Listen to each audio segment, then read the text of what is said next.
Hi, all. Christmas is past. New Year's is on the way. And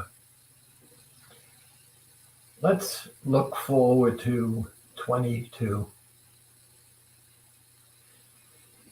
First and foremost, I want all of you to understand that the statement that we've heard in different ways is true. If we do not learn from the past, we're doomed to repeat it. This pandemic has wrought havoc in almost every area of our lives. 2022 is just around the corner. And let's decide the reason we are sitting here today. All of us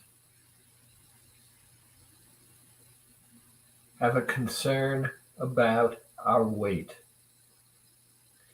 The reason for that concern is personal, and unless we acknowledge it and address it and understand it, we're going to continue to repeat the errors of the past. In regard to that, I want to say that the actual program itself, the ACU diet part of the program, is not our issue. You would not be sitting here listening to me if the issue were the program. The program works. Part of the problem is that some of you tune in, don't really hear everything that I have to say, and tune out. And when you tune out, what you're basically saying is, there's nothing that I can learn. I know everything. And I tune in because I guess I just don't want to be by myself. I want to know there are others. Now, I need to take you back in your minds. And I want you to recognize, and this is critically important, that the only reason you are sitting there is because food is an issue in your life. And that if you did not choose to lose weight, then sitting here and discussing anything could be helpful, but not pertinent. So if ACU weight loss as a weight loss program is effective, then it's effective because we actually fulfill the program the way it's constructed. And the problem then is fulfilling the ability to do the program, and that is in your head. The way to get started with this is to understand something critical. From the moment of conception, placed inside the genetic code, whatever it is a mechanism that says survive. Now listen very carefully. Survive. That's point number one. And we know that the first 40 days are critical in that regard.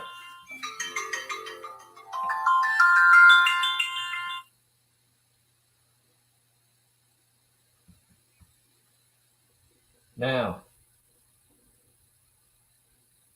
this is important.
Hello. Hello. Hi, Maria. I'm on Facebook Live right now. I cannot speak.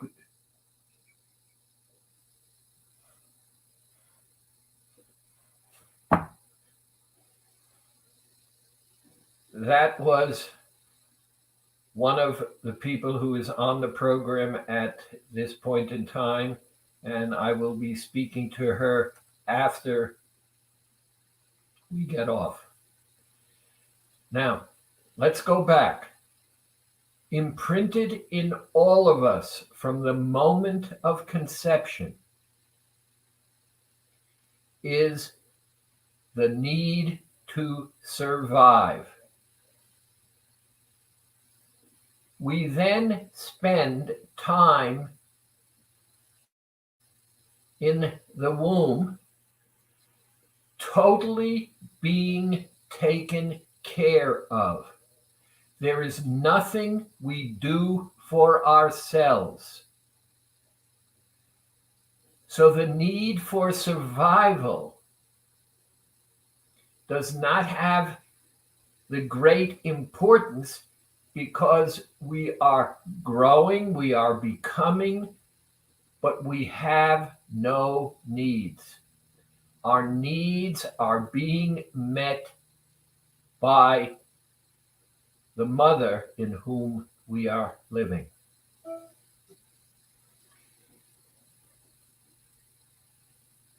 We stay in that womb, and if we are birthed around the 7th month, we will survive.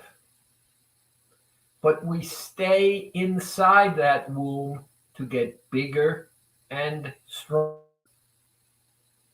But because we would have survived, some sensing mechanism is now operating within that fetus. And that sensing mechanism recognizes on some level that it's totally safe and being taken care of. Comes the 9 months, the mother goes to the hospital,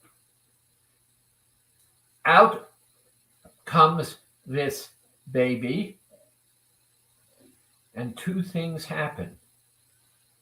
One is incredibly traumatic. And I say traumatic because there is a sense of, without my defining it, awareness. And that is, I have been taken care of completely. I have had no needs that I have had to deal with. And boom, everything is taken away. My whole issue of survival is now facing me because I was being taken care of and now I'm totally dependent. Survival is important. The mother is tired. She needs to take a nap. They wash, they wrap the baby, they take it away. It's dealing with the fact that it's isolated. It may be wrapped. It's brought back to the mother and it begins to fuss. The mother then feeds it. Now let's stop here and let's think for a minute, because unless we understand what I'm saying now, we're not going to go forward. I went from being totally taken care of to now totally dependent. And the comfort of food in my trauma and anxiety, and I'm using those words, are brought together because I'm given food. The issue then of trauma and survival are critically important. Now, you will never, ever outgrow that survival aspect. And what will happen to you when we talk about it now and you learn to apply it in your everyday living can change your life. I hope I don't have to come back again, but I want to say it again now. Let's not talk about the program aspect of Accuwait. Let's talk about the psychological aspect of the fact that I need to survive, and how I do it is critically important. I had a mother speak to me today. Very, very interesting. She said she had adopted this baby.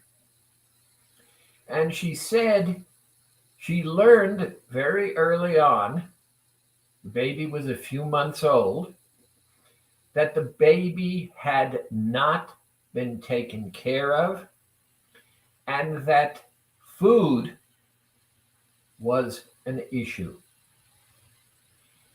Its survival needs were not being taken care of.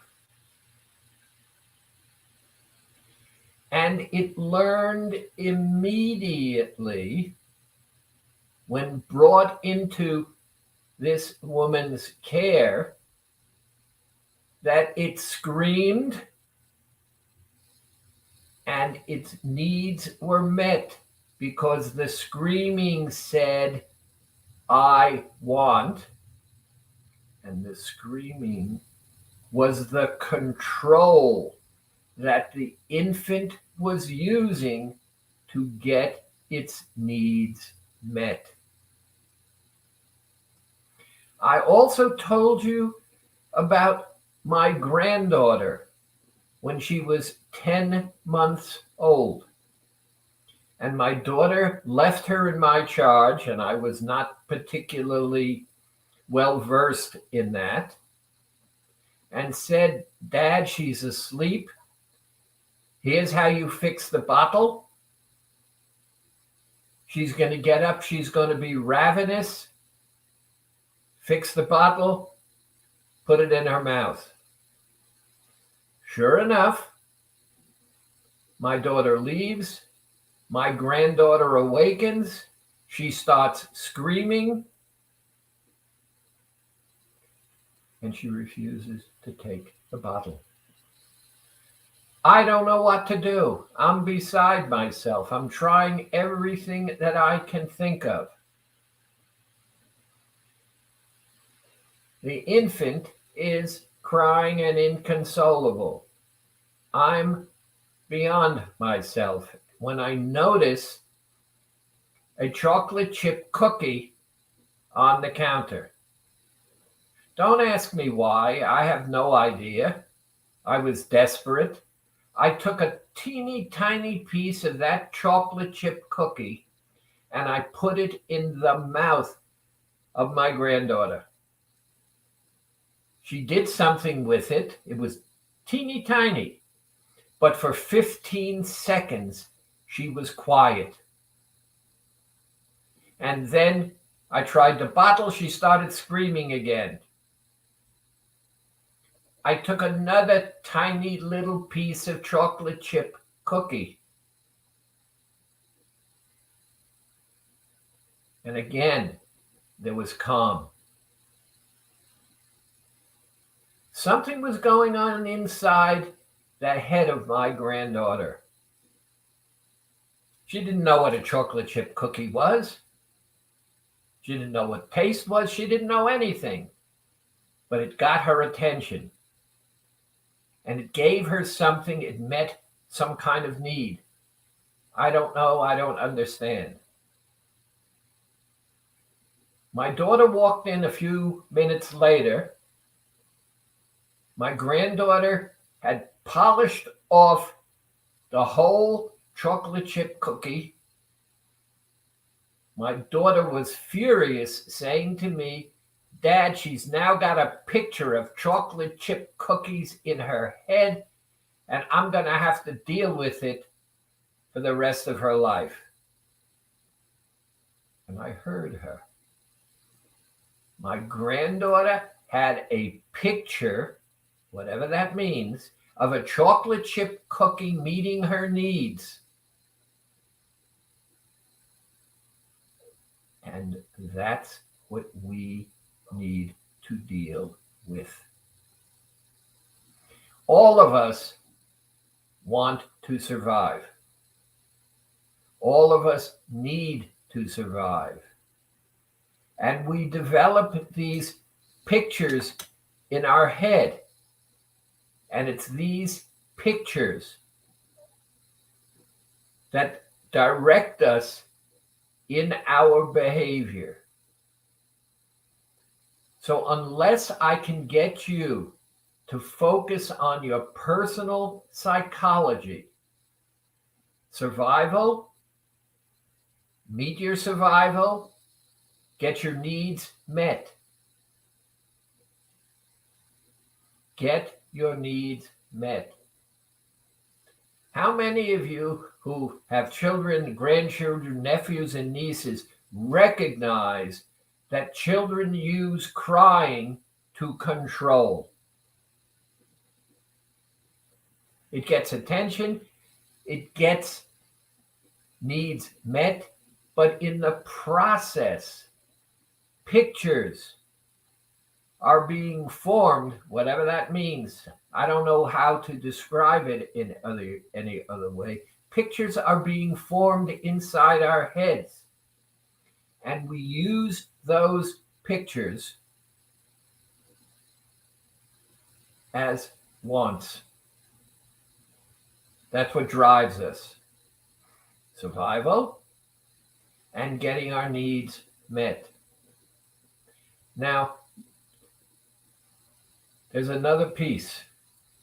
The piece that differentiates us as humans from anything else. You set the thermostat in your house at 72. Now, it's mechanical and it wants 72, whatever that means. Outside is outside. It wants 72. What stimulates that thermostat is the difference between the reality. Let's say it's 74. The thermostat wants 72. Unless you alter the reality, the thermostat is stuck. It wants what it wants, but it has no power to command it to happen. You do. You can alter what you want and need. And what's important to understand here, what you think and what you feel is not under your control. What you do is under your control. Now, many of us are back in the same place. It's Christmas, New Year's. We're starting a new year. And we say we want to lose weight. Now, forget about the weight part. I want to lose weight. That's what's got to be important to you. To have a clear idea inside your head what it is that you want. Now, if you're doing it for me, you're not doing it for you. During the holiday, we visited some friends. They were COVID clean. We're COVID clean at this point in time and vaccinated. And they, and this is important, were talking about weight loss. And the wife said, I finally decided that I'm going to do it your way, because I've tried many different kinds of things. They don't work for me. I keep coming back to the same place. I've tried different programs. I've lost weight, but I've never been able to keep it off. And the reason I've never been able to keep it off is because the pictures that I have in my head of what I want don't meet my needs. And I don't know why I repeat again and again and again, doing the things that I do, knowing that they don't work.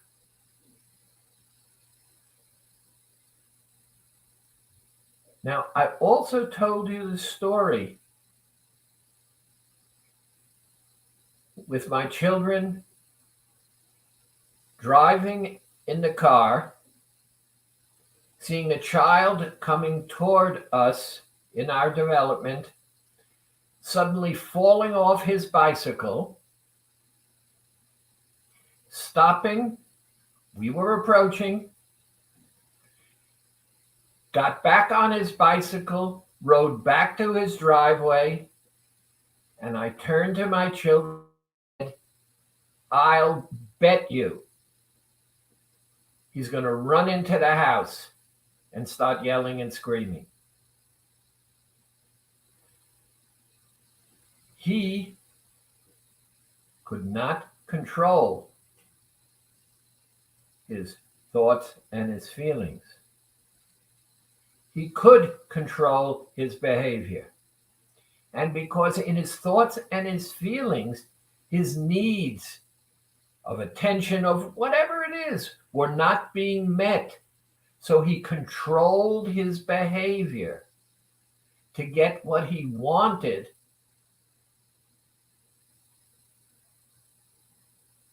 And didn't start crying, yelling, and screaming until he got into the house.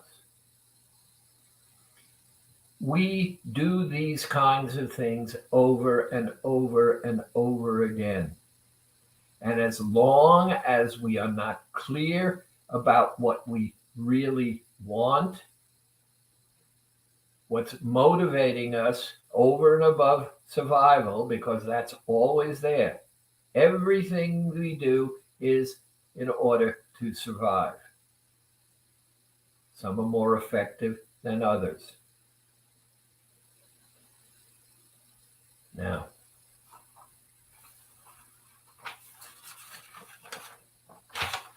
yes, I write things down.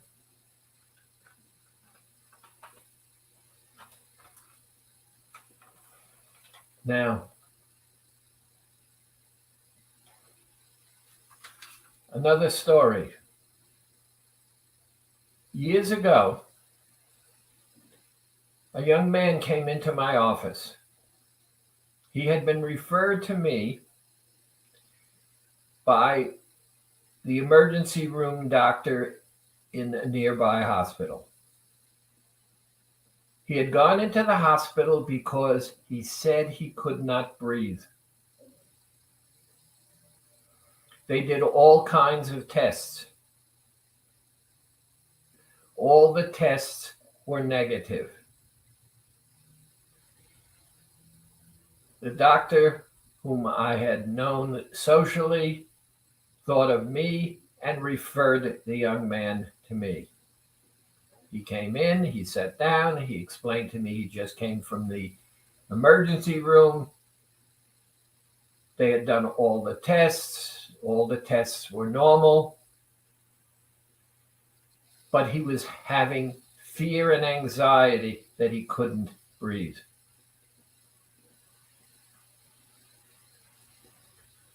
Now, I could tell from what he was saying that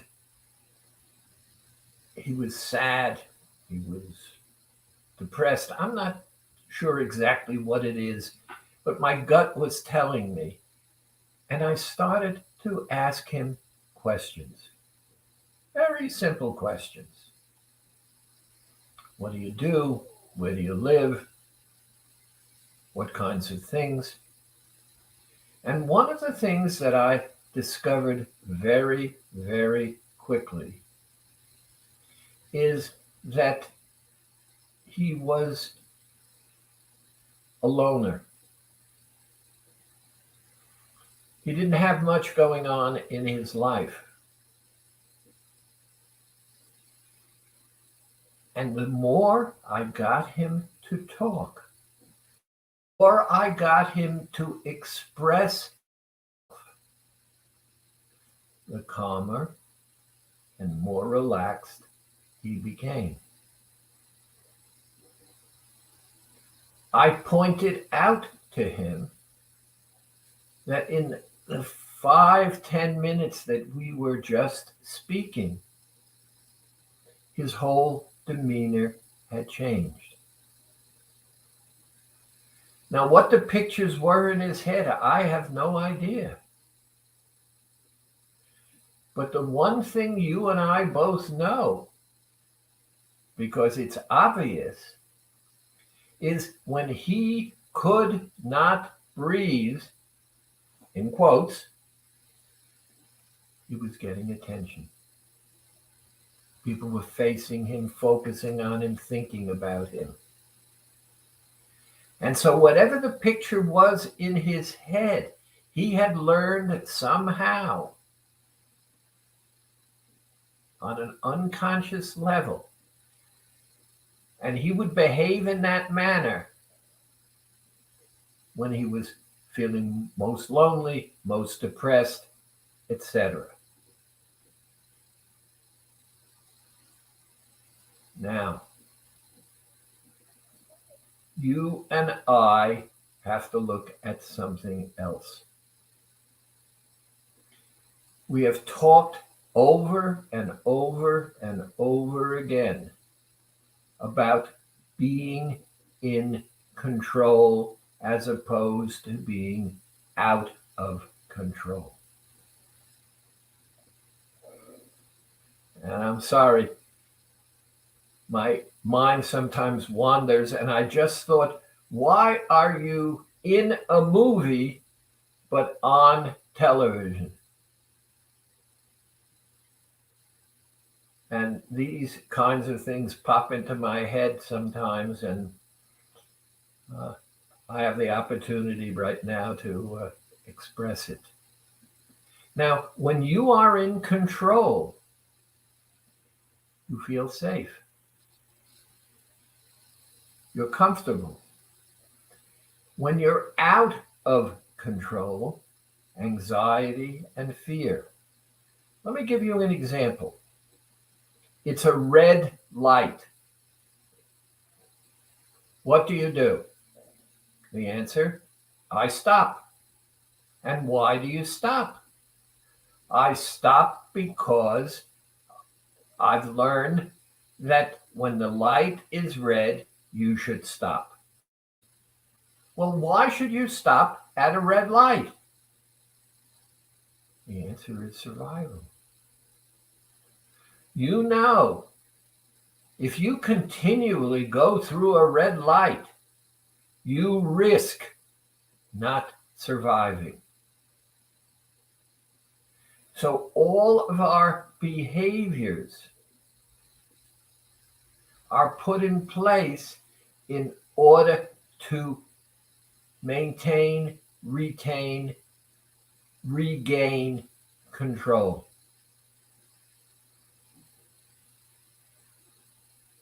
I've had several calls this past Christmas, which just passed, and I gave the people the same advice, all of them. The answer was, tell me what to do. I feel guilty. I feel pressured. I feel I have to eat. Now, knowing background on these people, I gave them exactly the same advice. I said, you want to participate. You want the people you're going to be with to feel comfortable with you, but you don't want to go off the program. Then tell them that you want to participate, but you also don't want to indulge in the calories that you're going to get. And therefore, you spoke to me, call me whoever you like, and I recommended to you that you don't swallow. Now, you're going to take the food, you're going to put it in your mouth, you're going to chew it, you're going to feel it, you're going to experience it, and in some discreet kind of manner, you're going to not swallow. Tell me, are there any calories if you don't swallow? Have you enjoyed? Have you participated? Have you told the people it's good, you liked it, and whatever? Oh, but what are they going to think? Okay. Now, focus on me again.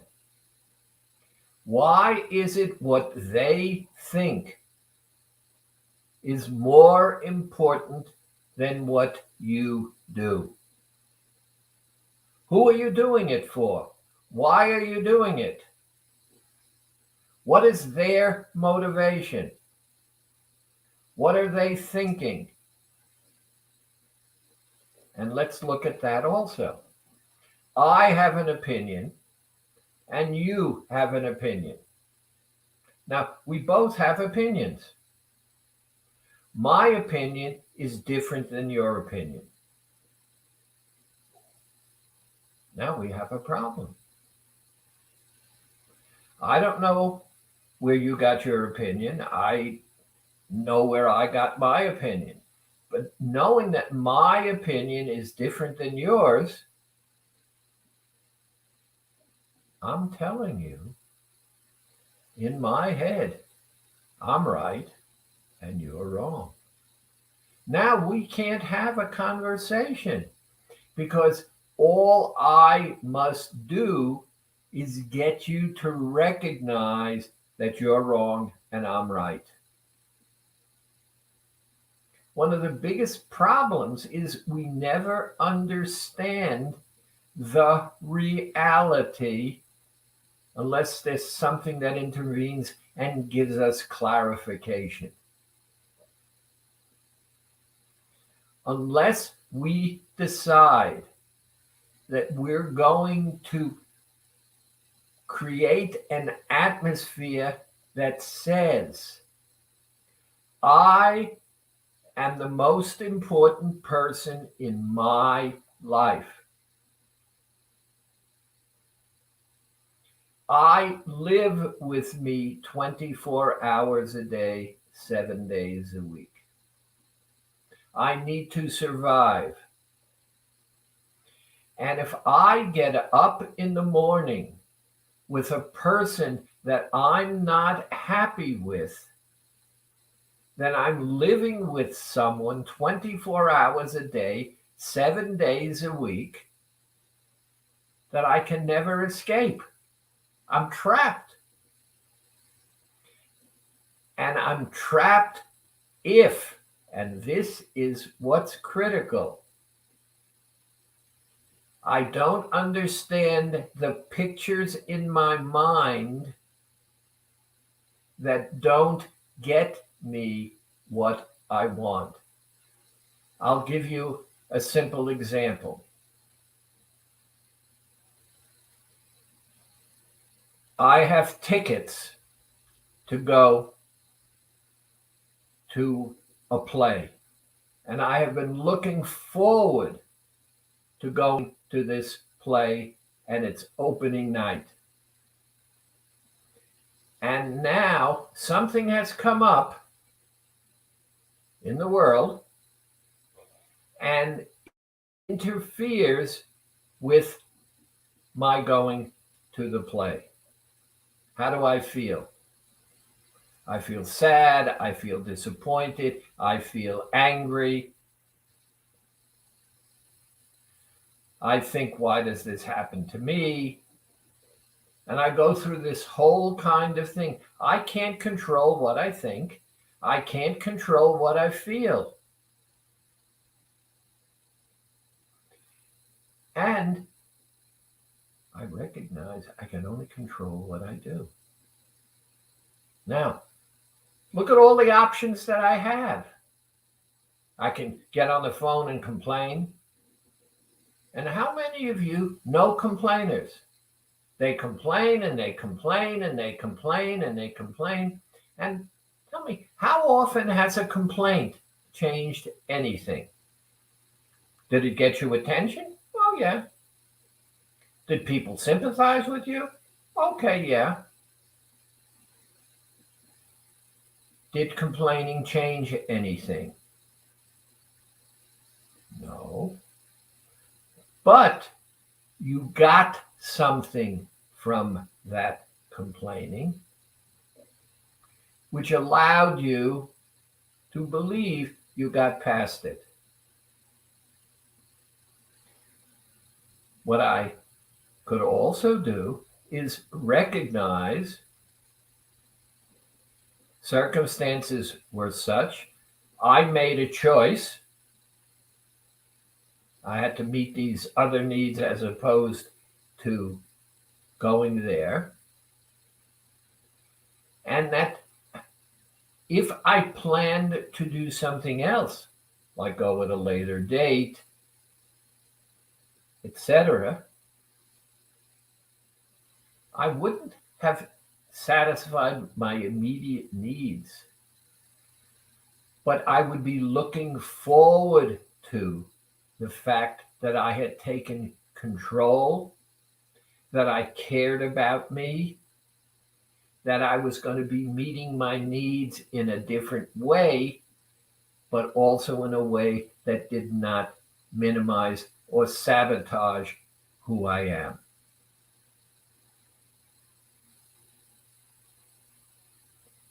These are the kinds of things that we have to look at.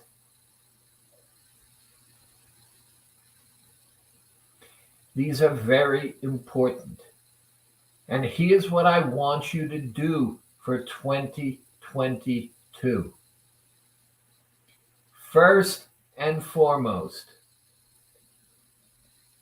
stop, ask yourself, what do you want 2022 to be?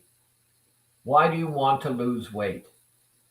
What's your goal? What you're going to get out of it? Is it worth it? Do you want to put up with it? And does it make you feel good about you? That your goal is yours and that's why you're doing this. One, elevate yourself because that's what survival is all about. To grow, to learn, to become. And the more we elevate ourselves, something very interesting happens. Now, I don't want to get too spiritual, let's call it. But something that I clearly learned in growing up and as a licensed psychologist was something that I call the evil inclination. Now, the evil inclination is in all of us. I believe in a higher power, and I believe that the higher power made the evil inclination incredibly powerful, but also gave us an antidote, a neutralization. The evil inclination cannot exist in an environment of love, kindness, and charity. It's neutralized. It cannot survive. And one of the things that I've noticed about me is when I do things that make people feel good. It's why I'm still here. It's why we are talking together. When I make you feel good about you, when I help you work it through, I'm helping you neutralize the evil inclination. And the more of us who do that kind of thing, the more we change the world around us. And the more we change the world around us, the better our environment becomes. Right now, we're going through a pandemic. You have no choice. You have to deal with it. Who and how and I'm not going to get into that. I could tell you what I've done for me, what I will continue to do for me. But I won't tell you what you need to do. What I need to really ask you is, what do you understand? Not what do you feel, what do you think? What do you know? Now, I hate doing this, but I'm going to do it. I was just talking to a patient who has a 11-year-old. And she said to me, the child, by the way, has had COVID, that school says she cannot come back unless she has a medical condition, but she must be vaccinated, and she has not yet been vaccinated. What should she do? All I could do was tell her what I know. The child is now 11 years old. The child has entered puberty. Now, based upon everything that I have known and learned, before puberty, vaccination is probably not a problem. After puberty, vaccination is probably not a problem. But no one knows. No one can tell you what happens if you give a child vaccination during puberty, female child. There's no one who can tell you. There's no one who knows. There are a million questions. What we do know is, and everyone is going to have to wait, is until enough people have developed antibodies in their body. Until that happens, what we are dealing with is going to continue. And that's why crowds and masks and lockdowns and all of these kinds are going on. Flights are being canceled. Why? Because they can't get pilots. Crews are getting sick. And why are they getting sick? Not because they have not been vaccinated, but because there are not enough herd immunity in the world in order for this virus to simply be like a cold. When herd immunity is reached, COVID is not going to disappear, but COVID is going to be like any other virus. Your body's going to learn to handle it because that's what happened. But if we ignore it, then we make a mistake. We should do it in order to say, I'm going to make my life better.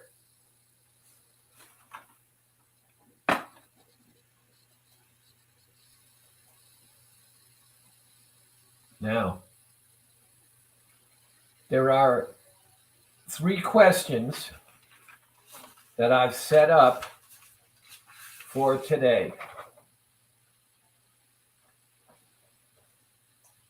First and foremost, we still have this in New Year's. You had 3 choices. Whatever your choices are, they're your choices. Accept them. And no matter what it is that you do, whenever you restart the program, assuming that you've gone off, always restart with a dairy day. Now, what to do after cheating over Christmas weekend? Do 2 milk days, and then make one of the choices. No matter what you choose, you're going to get through it. Some people differently than others, depending upon their behavior. But accept your choice. Be adult enough to yourself to say, this is what it is that I'm going to do. This is the reason I'm going to, and I'm going to do it because it is to me, and it's the best thing for me in my mind that I'm doing it. Now, if weight is not a problem, then we have nothing to discuss. The only reason we have anything to discuss is that you've decided that your weight is important to you and that you want to achieve that goal, which means New Year's is coming up. We have the same three choices: to indulge, to moderate, to stay on the program. A young woman, hopefully, who is watching right now, said to me, her parents couldn't wait to go out for breakfast on Christmas Day. It was extremely important to them. And they wanted to go to a pancake house. And this was important to them as well. She said, fine, let's go to a pancake house. And when they got to the pancake house, she ordered just egg whites. People had different kinds of things. She was there, she participated, she smiled, she had discussion. All she had was egg whites. Then they had a cake.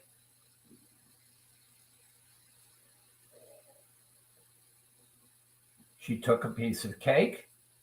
She told them what it is I had discussed with you.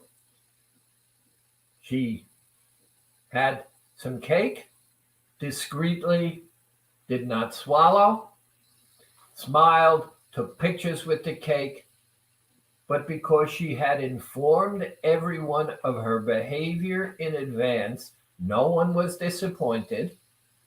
They didn't have to agree with her, but everybody got what everybody wanted, including her, who felt good about herself because she made herself important enough to put her survival, her feeling about herself, without imposing on anyone else. Remember, my opinion is my opinion. Now, unless you and I truly have the facts to back it up, not just thoughts and feelings, I'm right and you're wrong. You're right and therefore I'm wrong. And to have an honest and open discussion, very difficult. What about New Year's Eve so they don't sabotage themselves? What I recommend for New Year's Eve is what I always recommend. First and foremost, this year, and I don't know, I'm a little uptight about crowds and being exposed. So I'm not going to be doing anything that's going to expose me to the possibility of getting COVID once again. And remember, I've been vaccinated, I had COVID, I had monoclonal antibodies, and I've had a booster. What does it mean? Can I get COVID? Yep. But what it basically means is that my ability to fight COVID, because I have the antibodies in my system, are higher. So that should I get COVID for the third time, my body should be able to fight it off. And that's what I want from you. I want you to be in control. So make a decision. How are you going to handle it and follow through? And regardless, the 2 days after New Year's are dairy days. Because what you're saying immediately is, I'm important enough to myself that the decision I made to lose weight has a priority, and the way in which I demonstrate that commitment is to restart with dairy days.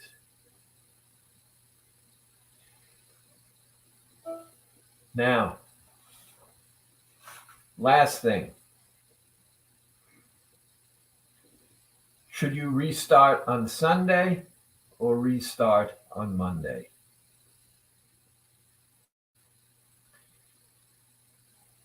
One swallow, one robin, as doctors say, does not a summer make.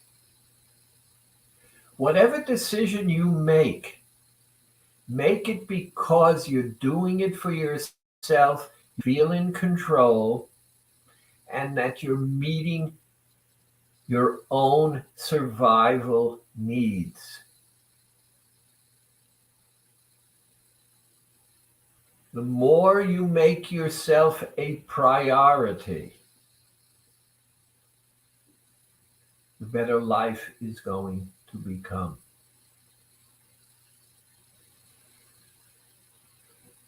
For some people, it takes longer than others. But that's less important. I have a woman on the program who's lost about 50 pounds in the last 8 months.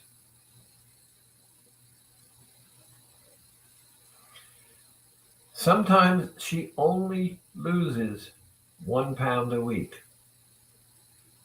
There's some kind of metabolic disorder going on. She is not deterred. In these 8 months, she's had possibly 2 weeks where she'd gained 3 or more pounds. Exactly why is not understood. But the change in this woman is dramatic. She is happier with herself. She is more comfortable with herself. She told me that she just got into a size clothing that not only couldn't she believe, but it was a little loose. And although it's going slowly with her, the discipline, the making herself a priority, has not only changed her life, but has changed for the better her interactions with the rest of the world.